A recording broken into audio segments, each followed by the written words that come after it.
Wait, what? Schumer, I asked for assurances that they were not planning operations in other countries like Colombia and Cuba, and I was very disappointed in their answer. Oh my God. Oh no. I asked for some assurances that they were not planning operations in other countries, and I named a few of the ones you mentioned, including Colombia and Cuba, and I was very, very disappointed in their answer.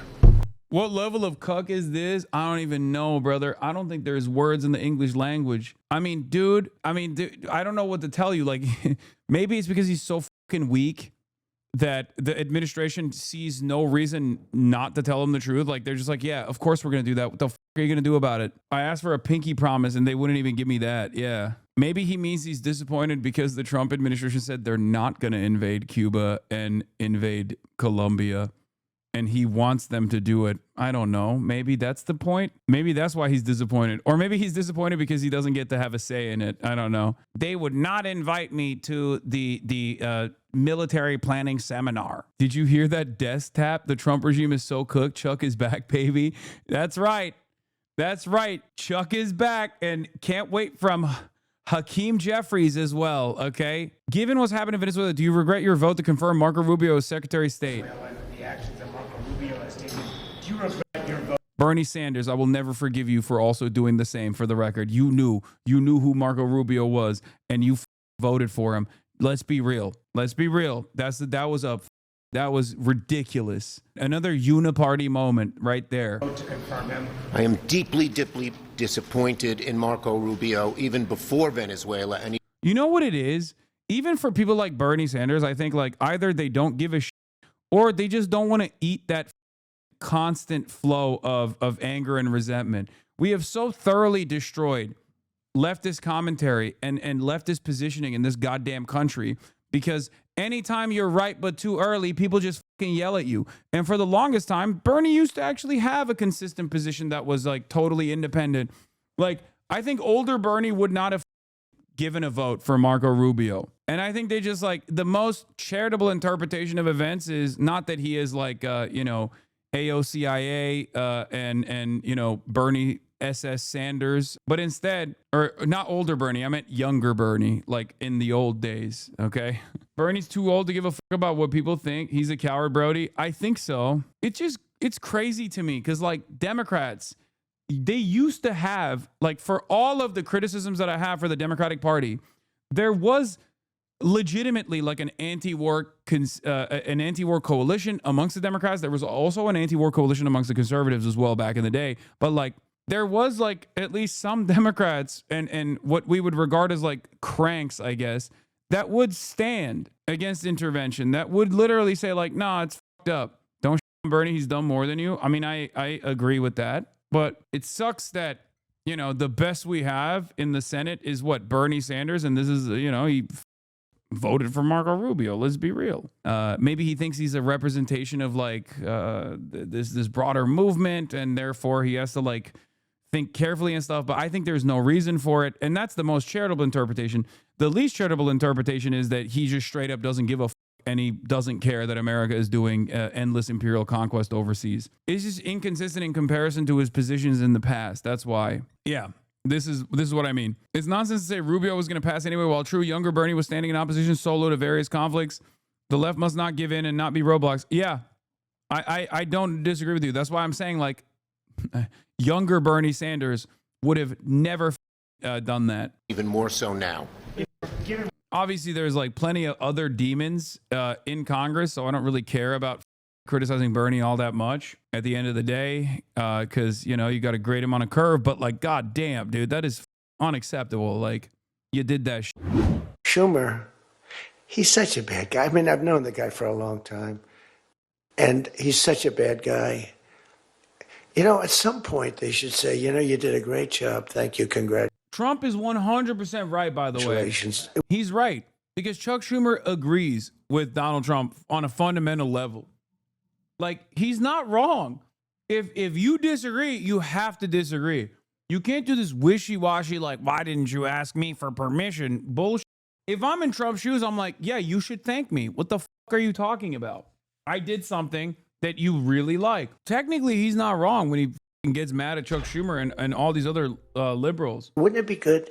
I would say that if they did a good job, their philosophies are so He would not different. do But that. if they He would did a never good give job, credit to the Democrats. I'd be happy for the country. They've been after this guy for years and years and years. Okay, to be fair, yeah, he's lying about that part. He would never in a million years give credit. As a matter of fact, when there's something that the Democrats have done that's objectively good, he will take credit for it. He literally just be like, I did the insulin prices, that was me. I did so much infrastructure, that was also me. And he's a violent guy. He gets up there and he tries to imitate my dance a little bit. But he's a violent guy. And he's killed millions of people. He's tortured. They have a torture chamber in the middle of Caracas. Okay, I'm gonna keep it a buck. I now believe a little bit more the initial reporting that said that what pushed Trump over the edge was Maduro dancing. I know I initially said like that probably wasn't that big of a driving motivator, but now that I've actually seen him address it, I believe it. This is not a joke, by the way. You know how like Maduro would go around for like the last month and be like, no war, just peace, no war, just peace, over and over again, and then he would like he would do the dances on. I mean, there's a million fucking memes you can pull right now, right? So they made this song after him going like, not war, just peace, and then he literally fucking went on stage and danced to it.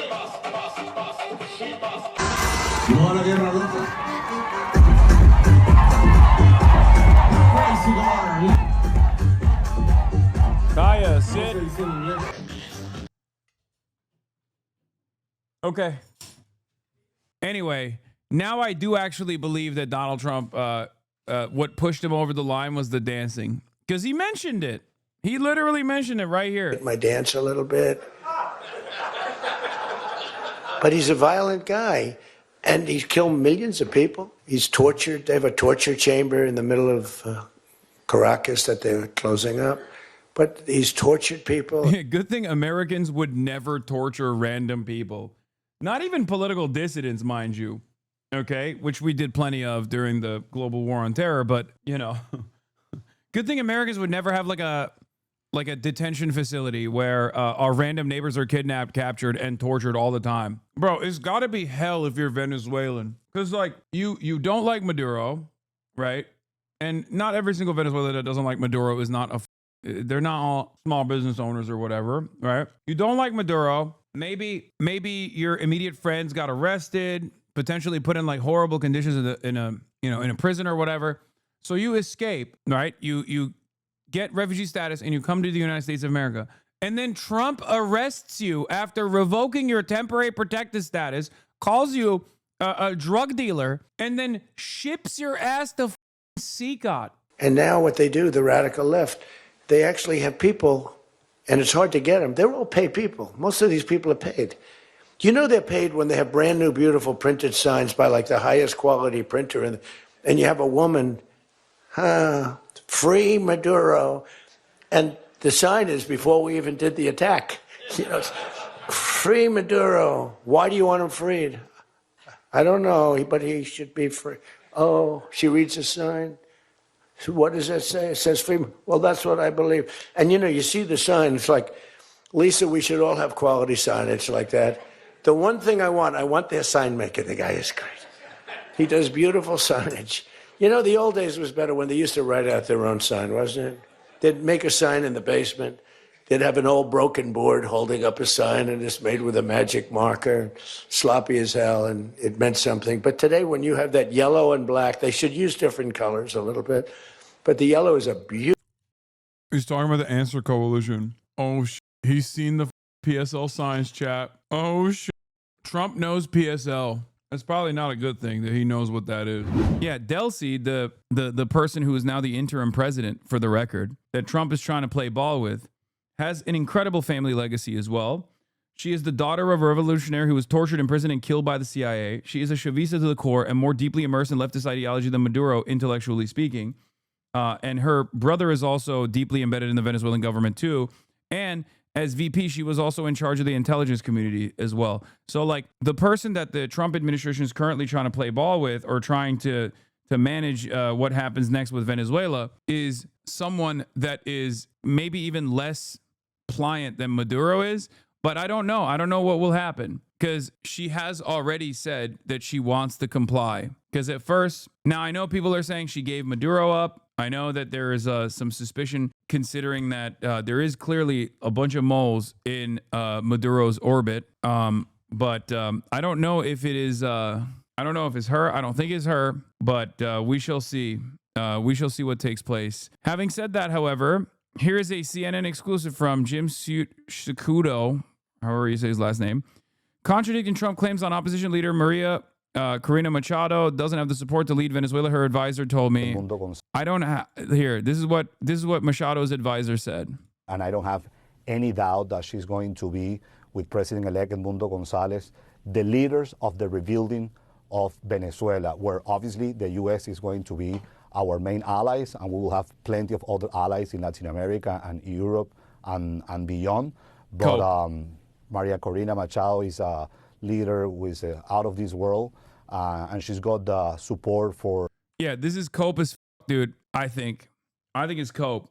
Especially because, do you think if Kamala won, do you think it would be Machado instead? 100%. 100%. And you'd be hearing a lot of like woke and gay propaganda about how this had to happen wokely. And you would, if you think people are saying, oh, well, the Venezuelans are celebrating now, right now, a lot of hogs are saying that when they're not busy jerking off over how they're going to have free oil or something because they're stupid. But if you think that the propaganda would not be a million times stronger under a competent liberal administration, you are out of your fucking mind. Yeah, if Kamala won, they would have said this is to save Guyana from Venezuelan imperialism, and that they're doing this to install democracy and a liberal democracy in Venezuela, and the streets of Venezuela are crying with joy that we did this. I promise you, the one thing you can still get from liberals is competency and empire. You think Kamala would have done this? I mean, I don't know what kind of like military extraction would have taken place. And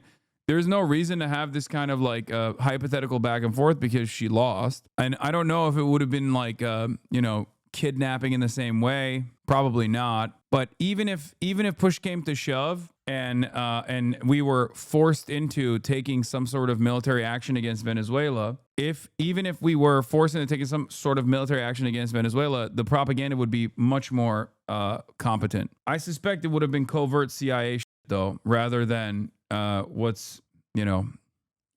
took place in broad daylight. And they never would have been like, yeah, we're doing it for stealing oil. Like, they never would say that. Liberals know never to say that. But ultimately, it's a hypothetical. I don't know. Maybe Kamala wouldn't do it. You know what I mean? Maybe Kamala Harris would not have done it. I have no way of knowing. She lost. She certainly presented herself as being militant, right? We're going to have the most lethal military, all this stuff. And that was the reason why Donald Trump could present himself as a liar once again and claim that he was going to be the most peaceful dove. But there's no reason to have a conversation about whether or not Kamala Harris would have done it. The good news is that it seems like the Democratic Party's focus testing has found that it's about the oil is the most potent response. The bad news is that the lady who's saying this accepted an endorsement from Dick Cheney in the last election cycle. Yeah. Your read on this isn't 100% fluid. It's about our refineries. I doubt Kamala would send boots on the ground. No, I'm not. I don't. Again, the question is not what Kamala Harris would do or how she would approach Venezuela. The question is like if there was any sort of military action against Venezuela, whether it's like boots on the ground or like CIA assassination or anything like that, right? And again, this is all hypothetical. It's stupid. It's a stupid hypothetical to have. It's a stupid hypothetical to entertain. But what I'm talking about is how they would sell it. And how they would sell it is to never bring up oil. Do you understand? But it's once again a totally pointless exercise because Kamala Harris is not the president. What's more important to me is why Kamala Harris lost and now Trump is the president. And if you want to have a conversation about that, that's a real conversation that we can have. One that I've had time and time again throughout the election cycle. If you go back and listen to my commentary back then, I kept repeating over and over again, Kamala Harris is posturing alongside Dick Cheney, Liz Cheney. Kamala Harris is posturing towards like, a lethal military. This kind of stuff does not actually win votes at all. It just, no liberal is going to look at that and go, hell yeah. I mean, maybe some liberals are, but like, no, the broader base in the Democratic Party is not going to look at that and go, hell yeah, I want a fucking lethal military.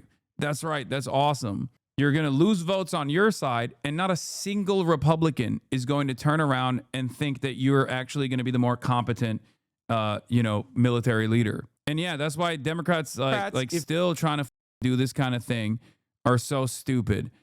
They still bring this point up every time, and everybody dunks on them. Everybody dunks on them anytime people post this. Democrats, if they were in charge right now, would be doing 100% the exact same thing, 1-to-1.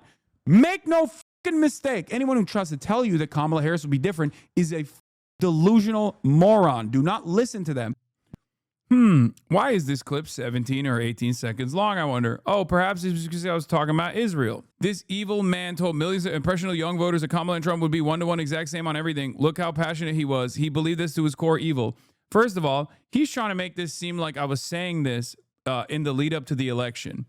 But if you watch the video, you understand that I was saying this after the election, literally. I love how they even cropped the news article you were looking at. Yeah, Hasan is correct. Democrats also overwhelmingly support this. The only difference is they find Trump's method uncouth and would rather ramp up the sanctions regime to starve the people. Liberals are fascists without the little red swastika hats should be treated as such. Now, this is a Jim Jones Jusha Kool-Aid. Maybe a little bit more aggressive than me in terms of the commentary there. But there is some truth to it. Because it's not like the Democrats did not keep up the fucking sanctions on Venezuela. They did. Yeah, and if you want to see the original clip, we've shown it before. You got duped. Hasan was talking about the bipartisan American support for defending Israel and the attack against Iran. Maybe you should ask yourself why the context. A clearly visible tweet about Israel and Iran that Hasan was talking about is cropped out. Well, I think we got duped because that person does not give a shit. Dumbass Republicans. I told you that it was all bullshit. Over and over again. And make no mistake when I say this. Make no mistake when I say this. Democrats would do this exact same thing. Democrats maybe won't do the same song and dance in the way that Donald Trump does. They wouldn't go about it the same way, but they would do the exact same thing. Democrats, if they were in charge right now, would be doing 100% the exact same thing. 1-to-1. Make no fucking mistake. Anyone who tries to tell you that Kamala Harris will be different is a delusional moron. Do not listen to them. Why? Kamala Harris's own campaign aides have actually come out and talked about how they would be doing a better job defending Israel right now. Chuck Schumer has come out and launched his support. Chuck Schumer, a week ago, was complaining that Donald Trump was Taco Trump. He wasn't going to actually strike Iran. Ask yourself why they do this all the time, man. Why are they left bashing? If you are first and foremost offended at Donald Trump, why the fuck are you spending any time actively going after people who are doing that, perhaps better than you are? The CIA informed Trump ahead of the kidnapping that regime loyalists would be best positioned to lead an interim government in Venezuela. I don't quite believe the stories about Delcy Rodriguez yet, because if I was the CIA leaking stories to the press about how Delcy is secretly a traitor and how she's been having meetings with Rubio, would be a great way of dividing the loyalists and exacerbating the morale crisis. Time will tell, but Delcy Rodriguez, her brother Jorge, Padrino Lopez, and Cabello all seem steadfast in their defiance to the attack and their support for Maduro. Exactly. Reuters and other major media outlets falsely claimed that Delcy had fled to Russia ahead of the kidnapping. I wonder who leaked that fake story to the press. Surely Reuters thought that they had solid info from a solid source. Not to get all Chinese with you, but I'm actually condemning this strongly. And not to get all Keir Starmer with you, but I am monitoring the Delcy situation because I'm both Keir Starmer and Chinese at different points. Strong condemnation, but also monitoring the situation. But I don't know. I just, given her background, it seems strange if she was the person who betrayed Maduro. I would be more likely to believe that Maduro cut a deal with Donald Trump and offered a show similar to this. But even then, it's not going to happen because then they killed so many people. I doubt that would be the case. Anyway, there was more that I wanted to talk about. Oh, yeah, but Maria Machado is a leader with out-of-this-world support, right? A survey by Venezuelan Herm Hinterlace in October 25 found that 91% of Venezuelans hold an unfavorable opinion of Maria Corina Machado, making her one of the most unpopular political figures in the country. A December 2025 national poll by another Venezuelan firm, Data Viva, found that 89% of Venezuelans rate their support for Maria Corina Machado as low or very low, including 61% expressing strong rejections, while just 11% report any level of support. The same survey found 80% dismissed the Nobel Peace Prize awarded to Machado as a farce. 90% also were found to oppose any foreign military intervention in Venezuela. I suspect these polls are biased, if we're being real. but I don't think that she is like independently or uniquely popular, especially considering that if she was, Donald Trump would have instantly insta-locked Machado as the puppet. She would have been on the one of the 30 helicopters flying in, and this would have been a more comprehensive assassination. It would have probably been a full-blown decapitation strike, and then they would have installed her as the puppet, and then the people would rejoice if that was the case. But the reason why they didn't do that, and the reason why Donald Trump is still talking about how, you know, maybe Machado's not it, is because they recognize that she doesn't have the juice. She doesn't have the motion. Sure seems like Delcy Rodriguez was a CIA source on the inside who set Maduro up and handed him to the United States. All these leaks makes you wonder about her longevity amidst a country full of Chavez Maduro loyalists. The U.S. operation to capture President Nicolas Maduro at the weekend speared him out of Venezuela for a trial. Rodriguez, a canny political operator, was envisaged as the head of a transitional government in secret talks with her political brother, Jorge, led with Washington last year about a post-Maduro future, said two people familiar with the discussions. The reason why I don't believe that she betrayed Maduro is because of her background. The reason why I think that there is some fuckery in the way that this operation was conducted is because of the lack of resistance on the ground. And by that, I don't mean like the actual, you know, Cuban security team that Maduro had around him, which in and of itself is already like interesting, right? I mean, there were also Venezuelans around him too, but a big part of his like internal security team was Cuban. But clearly, someone must have given the stand down order, because aside from the moderate resistance that they received, and they certainly did. Wait, what? Wasn't that debunked? The security were Venezuelan? No, he had Venezuelan security as well, but he also had a big chunk of... No, the Cuban government announced that their militants had died. 32 Cubans died. Yeah, the Cuban government announced it. Now, listen, my point is, there is still some suspicion that there was... I mean, there's obviously inside people, right? There's obviously people that were like giving the CIA immediate coordinates and like, you know, whatever the Maduro was doing every single day. But beyond that, the reason why I say that there must have been like some insiders is because we're talking about a country with S-300s, right? Let's say they figured out where the S-300s all were. It should be classified, but let's say they somehow have a leak low level enough. Okay. But then there's like 5,000 man pads. How the does nobody go, oh my God, there's helicopters. The lights are out. Let me bust out my personal anti-air weapon. Not a single heli was shot down. And then even besides that, how the were small arms fire not even like targeting the helicopters? You're saying they were shot down? You're saying that helicopters actually exploded in the process of this military campaign, and we didn't see it? You guys are on copium in the same way that people were saying Iran shot down an F-35 jet, bro. Come on, dude. Jesus Christ. If they actually shot down a heli, you think the Venezuelan government wouldn't show that? Yeah, remember the F-35 that people were claiming that Iran shot down? They shot down the biggest F-35 known to man. It's ridiculous. Like, come on, be a little bit, you know, be a little bit smarter about this stuff, please.